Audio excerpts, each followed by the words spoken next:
दिग्विजय सिंह जी ने मुझे सिरे से खारिज करके बोला था कि आपको मैं कांग्रेस में नहीं लूँगा। मैंने कहा मना कर दिया था हाँ, उन्होंने। मैंने कहा क्यों नहीं लोगे? अभी भी आप कांग्रेस में आए हैं तो बीजेपी के भी लोगों से बातचीत होती होगी, बीजेपी के बहुत से लोगों से तो मेरी आपके बातचीत इस हुई। डिसीजन को सही कहते हैं या गलत?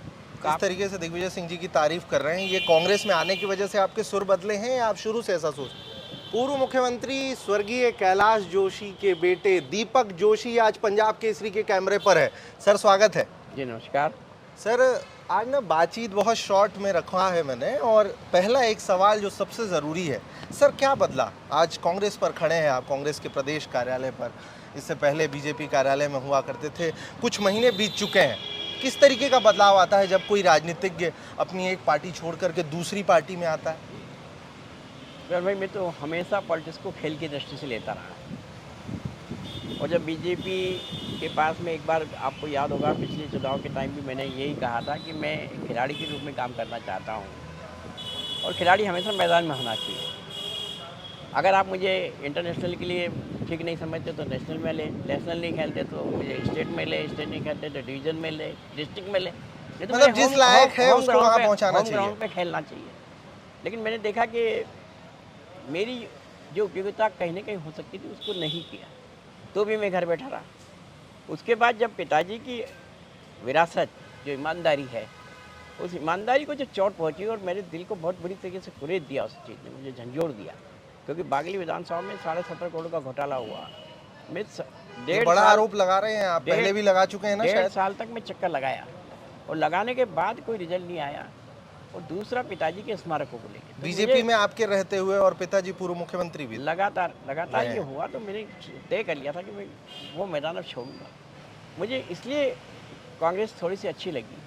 एक तो मेरा थोड़ी सी अच्छी लगी बस सर? अभी नहीं, मैं उस वक्त की बात बता रहा हूँ जिस वक्त मैं कांग्रेस ज्वाइन कर रहा था। उस वक्त मुझे कांग्रेस के नज़दीक आने के लिए मुझे लगा कि प्रदेश में 2 पार्टियाँ हैं, दोनों पार्टियों का हमने देखा कि काम करने का तरीका। बीजेपी में तो मैं पैदा ही हुआ, जनसंघ का दीपक ही मेरा नाम है। बीजेपी तो मैं छोड़ के जाने का मैंने फैसला कर लिया था कि जब ये बातें हो रही तो मैं बीजेपी में क्यों रहूं। बीजेपी कहती कि हम सबसे साफ सुथरे लोग हैं। आज बीजेपी की स्थिति हम देख लें, मैं कोई आरोप नहीं लगा रहा हूँ, मैंने अपने पिताजी की राजनीति को बहुत नज़दीक से देखा और उसके आसपास बहुत से लोगों को देखा। जब मैं कांग्रेस के पास आया, जब मैंने थोड़ा शब्द आपने इस्तेमाल किया, कांग्रेस को मैं पहचानता इसलिए था कि मेरे सारा फ्रेंड सर्किल, मैं छात्र राजनीति में रहा, उसमें बीजेपी के बहुत कम लोग थे, कांग्रेस के ज़्यादा लोग थे। उनका संपर्क मेरे से था, तो मैं उनके संपर्क में था लगातार। दिग्विजय सिंह जी से मेरा परिचय, चूँकि वो मुख्यमंत्री के पहले भी उनसे मेरा परिचय हुआ, जब वो मुख्यमंत्री नहीं थे। एक बार मैंने कांग्रेस ज्वाइन करने की मंशा की थी, तो दिग्विजय सिंह जी ने मुझे सिरे से खारिज करके बोला था कि आपको मैं कांग्रेस में नहीं लूँगा। मैंने कहा मना कर दिया था हाँ, मैंने कहा क्यों नहीं लोगे? 1991 की बात है, जब पटवा जी की सरकार थी और केंद्र में वीपी सिंह प्रधानमंत्री थे। उस वक्त दिग्विजय सिंह जी, तो उनके मना करने के बाद भी आप आ गए बीजेपी से कांग्रेस उस वक्त मना किया। ये कौन सा समय था? ये 1991 का जी, जब उन्होंने मना कर दिया कि आपके पिताजी पे असर पड़ेगा। कारण क्या बताया सर? आपके पिताजी पे असर पड़ेगा, क्योंकि जोशी जी के बारे में आम जनता में मैसेज जाएगा कि अपने बेटे को संभाल नहीं पाए तो पार्टी को क्या संभालेंगे। इस नाते से उन्होंने कहा था मैं आपको नहीं दूँ। दिग्विजय सिंह जी में इतनी नैतिकता थी कि उन्होंने मुझे, वो पीसीसी चीफ थे उस पर, उन्होंने रोक दिया। तो मुझे लगा कि दिग्विजय सिंह जी जैसा व्यक्ति और कमलनाथ जी मुझे विजनरी इसलिए लगे कि मैंने जब भी टीवी पे देखा है, एक शालीनता से अपनी बात को रखना और कहीं ना कहीं उस बात में जो तथ्य होते हैं उन तथ्यों को प्रकट करना। क्योंकि दूसरी तरफ अगर हम देखें सर, आप जिस तरीके से दिग्विजय सिंह जी की तारीफ कर रहे हैं, ये कांग्रेस में आने की वजह से आपके सुर बदले हैं या आप शुरू से ऐसा सोचते थे? नहीं, मैं शुरू से ऐसा सोचता है, मैं शुरू से सोचता, मैंने बताया ना, जब मैंने मैदान छोड़ने की बात करी, ये मैदान छोड़ के मैं इस मैदान में आऊँगा, तो मेरे को ये 2-3 लोग नज़दीक दिखे, तो मैंने कोशिश की कि मैं कांग्रेस ज्वाइन करूँ। मेरे मित्रों के सहयोग से मैंने कांग्रेस ज्वाइन करने का प्रयास किया, तो कांग्रेस में आया। कांग्रेस में आने के बाद जो परिवर्तन मुझे सबसे बड़ा लगा, मैं राहुल भैया के घर गया, तो राहुल भैया, अजय सिंह राहुल भैया, अर्जुन सिंह जी के सुपुत्र हैं जी। अर्जुन सिंह जी और पिताजी समकक्ष राजनीति में रहे जी जी।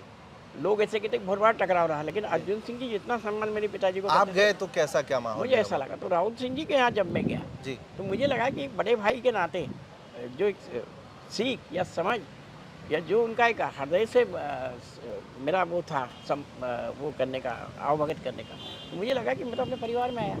थोड़े दिन पहले मुझे अरुण मतलब इसी तरीके का माहौल अलग अलग जो पूरा, कांग्रेस हाँ। के नेताओं के साथ आपको मिल रहा है। अच्छा, जिस तरीके से आपने कहा उस वक्त आप बीजेपी में थे लेकिन कांग्रेस के भी आपके मित्र थे, तो अभी भी आप कांग्रेस में आए हैं तो बीजेपी के भी लोगों से बातचीत होती होगी, बीजेपी के बहुत से लोगों से तो मेरी आपके बातचीत इस हुई। डिसीजन को सही कहते हैं या गलत? काफ़ी लोग गलत कहते हैं, कुछ लोगों ने चिट्ठियाँ लिखी, मैंने चिट्ठी गलत में- कहते हैं। वो चिट्ठी में भी लिखी और चिट्ठी का जवाब मैंने दिया कि सर, आप मेरी जगह होते। कुछ लोग सही भी कहते हैं क्या? नहीं, बहुत से लोग सही कहते हैं। जब कहते मैं हैं? अपना बात बताया, बहुत से लोगों ने तो बहुत कहा।